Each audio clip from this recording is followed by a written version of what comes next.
Sheriff's office, open the door!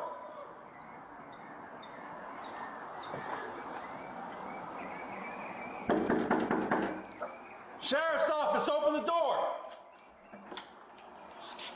Step out. Drop the gun! Drop the gun! It's over there. Drop the gun! I don't have it. 312, shots fired. Suspect down. Do not move! Roger Fortson, a young aviator with a promising future, became the center of a tragic and controversial case that shocked the United States. From his childhood, he stood out for being humble and protective, qualities that stayed with him throughout his short life. One fateful afternoon, while speaking with his girlfriend over FaceTime, a distressed officer burst through his door and, without a word, fired several shots. I know the situation sounds confusing, which is why we decided to make this video to provide details of what happened on the 3rd of May and to explore both sides of this case. We also hold the key to all the body camera footage from Officer Duran, which will guide us through this story. Born on the 15th of April, 2001, Roger grew up as the third of 5 children in Atlanta, a city that saw his talent and love for family flourish. At school, he was an exemplary student, achieving good grades and displaying an intelligence that would take him far. Despite being a teenager with doubts about his future, his performance in the ASVAB test set him on a path that would change his life forever: the military. Roger joined the Air Force in November 2019, just a few months after graduating with honors from Ronald McNair High School in Hudson County. From the very start, his superiors noticed his ability, not only due to his technical skills, but also for his kind nature and his aptitude for excelling in difficult situations. He was assigned to the 4th Special Operations Squadron, where he took on the role of Special Missions Aviator, a demanding position that required both skill and courage. His job involved loading the guns on gunships during critical missions, and his dream was to one day become a pilot. By the age of 22, he had already been deployed to conflict zones such as Iraq and Syria, participating in special missions that earned him a medal with a combat device in 2023. This recognition was uncommon for someone of his rank and experience, as it was only awarded to those who demonstrated bravery or exceptional achievements in high-risk missions. On one of these missions, Roger showcased his ability to perform under pressure, managing an in-flight emergency that allowed the operation to continue and safeguarded the lives of his fellow crew members. As he continued to receive praise, he never stopped thinking about his family, whom he always helped and supported, despite the distance.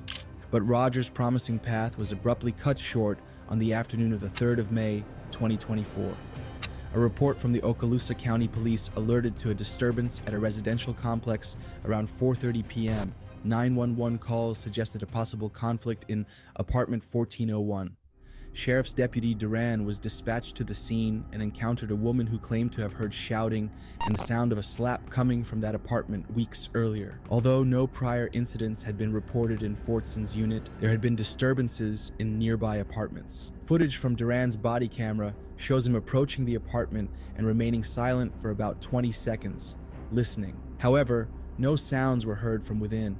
He knocked on the door but did not identify himself, taking up a position about 5 meters from the entrance, concerned that someone might shoot through the door or push him towards the railing, which led to a 12-meter drop. After a few seconds, he knocked again, this time shouting, "Sheriff's office, open the door!" But he stepped aside from the door again. According to Duran, he heard a muffled voice cursing, which increased his concern. Meanwhile, inside the apartment, the situation was quite different from what Duran imagined. Sheriff's office, open the door! Step out. Drop the gun! Drop the gun! It's over there. Drop the gun! I don't have it. 312, shots fired. Suspect down. Do not move! Sheriff's office, open the door! Step out. Drop the gun! Drop the gun! It's over there. Drop the gun! I don't have it.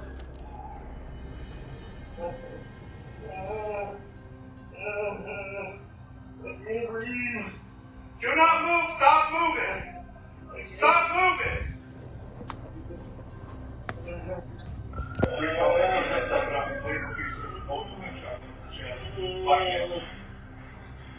Hang on, man. We got EMS coming for you. Don't move. Roger's girlfriend, who was with him at the time on FaceTime, stated that Roger was unaware of who was at the door. When he asked who it was, he got no answer. He told his girlfriend he wouldn't open the door because he wasn't expecting anyone and felt something was off. She confirmed that neither of them clearly heard Duran identify himself as law enforcement. The tension escalated when Roger, feeling threatened, decided to take his gun to protect himself. According to his girlfriend's statement, he told her he was going to grab his weapon because he didn't know who was on the other side. At that moment, Roger opened the door with the gun in hand.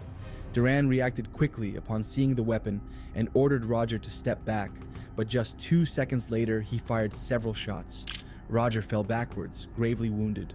Duran, visibly distressed, shouted, "Drop the gun," to which Roger weakly replied, "It's over there," indicating the gun had fallen from his hand. The aftermath was tragic. Paramedics arrived quickly, but the severity of Roger's injuries made his transport to the hospital futile. The young aviator died shortly afterwards, leaving behind a series of unanswered questions and countless doubts about how a promising military career had ended so abruptly and violently.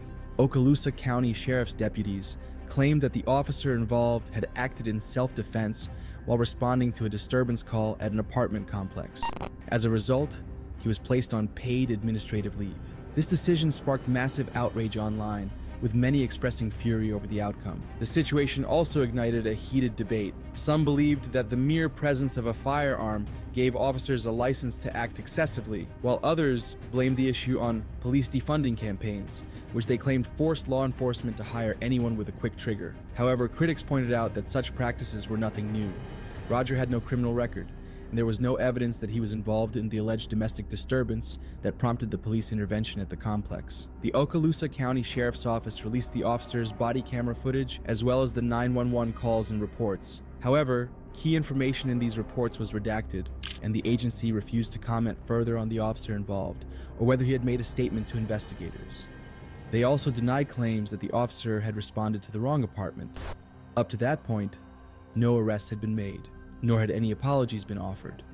In this case, the Florida Department of Law Enforcement opened an investigation into the officer's conduct, but since it was still ongoing, they would not issue any comments until its conclusion.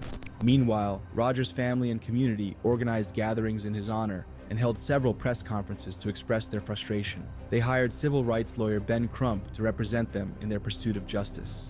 According to his family and friends, Roger was one of the best examples of American patriotism. He was a special operations airman in the United States Air Force, a young man who had graduated from high school in Atlanta, Georgia, and enlisted with the dream of becoming a pilot. He had always wanted to serve in the Air Force, and in doing so, he also sought to improve the lives of his mother, siblings, and family so that they could have a better chance of achieving the American dream. Roger's funeral took place on the 17th of May at New Birth Missionary Baptist Church and was attended by hundreds of people, including friends, family, teachers from his high school, and numerous airmen who came to pay tribute to him. The ceremony was described as a blue sea of the Air Force, and it was broadcast live across various air bases throughout the United States as his fellow airmen mourned the loss of one of their own. During the funeral, Reverend Jamal Bryant summarized the general sentiment by saying, "Roger was better for America than America was for Roger." Days later, another memorial ceremony was held in a hangar at Herbert Field, where authorities presented Roger's family with the Air Force Commendation Medal, an award given to airmen distinguished by their achievements and meritorious service. Local authorities initially insisted that Roger was holding a firearm when he opened the door, justifying the shooting as a clear act of self-defense by an officer who had to make a life or death decision in a matter of seconds. For the 27 days following the shooting, authorities conveniently withheld the officer's identity, claiming that their priority was to ensure his safety. Many have pointed out that officers, regardless of their race, have been trained to be more cautious and aggressive when interacting with minorities, which demonstrates a troubling bias in law enforcement.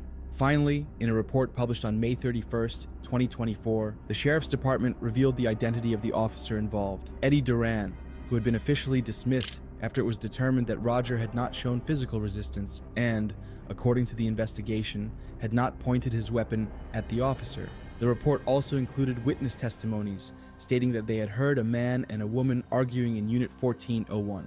One witness recounted that they did not personally know Roger, but knew he was an airman because, on one occasion, they had accidentally walked up to his apartment door and saw him in uniform through the entry security camera. This witness believed that Roger was in a relationship because they had previously heard a female voice coming from his apartment, but they clarified that the arguments were usually light and occasional, nothing like what they heard on May 3rd, which led them to call the police.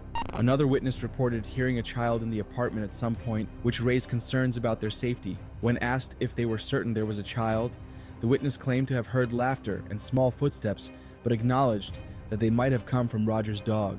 According to the official report, Officer Duran had received a call about a possible domestic disturbance and claimed that he approached the situation as if it were a verbal altercation that might have escalated to physical violence.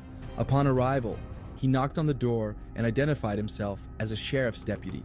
He said he heard a muffled voice that seemed to indicate the person inside knew it was the police.